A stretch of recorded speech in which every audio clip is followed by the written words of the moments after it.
Here we are, 2013.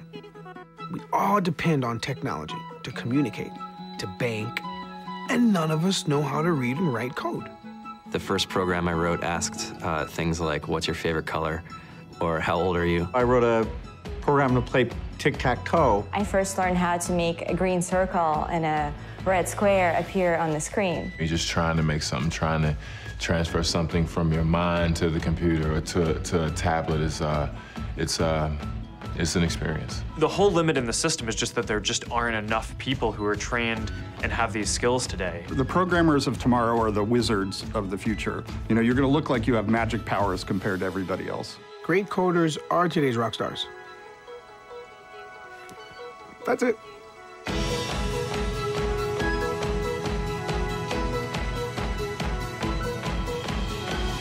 Senator Cory Booker, and I just finished a few lines of code. I participated in an hour of code. I'm Senator Bob Casey, and I just completed writing a few lines of code. I appreciate the opportunity to support what's called the Hour of Code, which is a global initiative. Anyone can learn computer science. If we want America to stay on the cutting edge, we need young Americans like you to master the tools and technology that will change the way we do just about everything. Move. Semicolon. Make sure that every American understands a lot more about computing. Thousands of jobs remain unfilled because our K-12 classrooms haven't provided ample opportunities to learn computer science. Computer science is the highest paid college degree today, with the number of jobs available growing at twice the rate of the national average. And if we don't increase access to computer science education now, these jobs will either remain unfilled or employers will find workers overseas, exporting those jobs or importing the labor to fill them. Whether you're a young man or a young woman, whether you live in a city or a rural area, computers are going to be a big part of your future. And if you're willing to work and study hard, that future is yours to shape.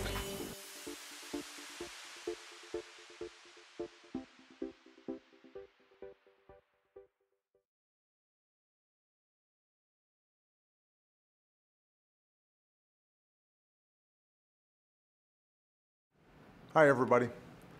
As I said in my State of the Union address, we live in a time of extraordinary change. Change that's affecting the way we live and the way we work. New technology replaces any job where work can be automated. Workers need more skills to get ahead. These changes aren't new, and they're only going to accelerate. So the question we have to ask ourselves is, how can we make sure everyone has a fair shot at success in this new economy? The answer to that question starts with education. That's why my administration has encouraged states to raise standards. We've cut the digital divide in our classrooms by half. We've worked with Congress to pass a bipartisan bill to set the expectation that every student should graduate from high school ready for college and a good job. And thanks to the hard work of students, teachers, and parents across the country, our high school graduation rate is at an all-time high.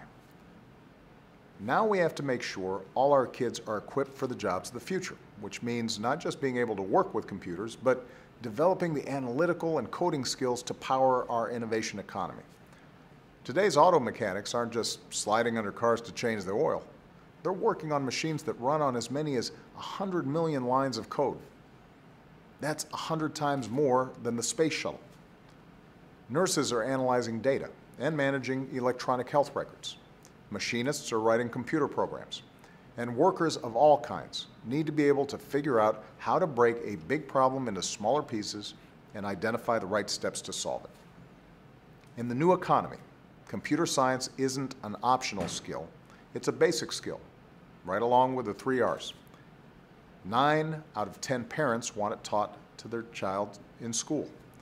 Yet right now, only a quarter of our K-12 schools offer computer science. 22 states don't even allow it to count toward a diploma. So, I've got a plan to help make sure all our kids get an opportunity to learn computer science, especially girls and minorities. It's called Computer Science for All, and it means just what it says, giving every student in America an early start at learning the skills they need to get ahead in the new economy. First, I'm asking Congress to provide funding so that our elementary, middle, and high schools can provide opportunities to learn computer science for all students. Second, starting this year, we're leveraging existing resources at the National Science Foundation and the Corporation for National and Community Service to train more great teachers for these courses. And third, I'll be pulling together governors, mayors, business leaders, and tech entrepreneurs to join the growing bipartisan movement around this cause. Americans of all kinds are getting involved, from students teaching each other to code to teachers adding programming to their classes. And just today, states like Delaware and Hawaii, companies like Google and Salesforce, and organizations like Code.org have made commitments to help more kids learn these skills. That's what this is all about. Each of us doing our part to make sure all our young people can compete in a high-tech global economy. They're the ones who will make sure America, the country that invented all this stuff in the first place, keeps growing, keeps innovating, and keeps leading the world in the years ahead. And they're the reason I've never been more confident about our future. Thanks, everybody, and have a great weekend.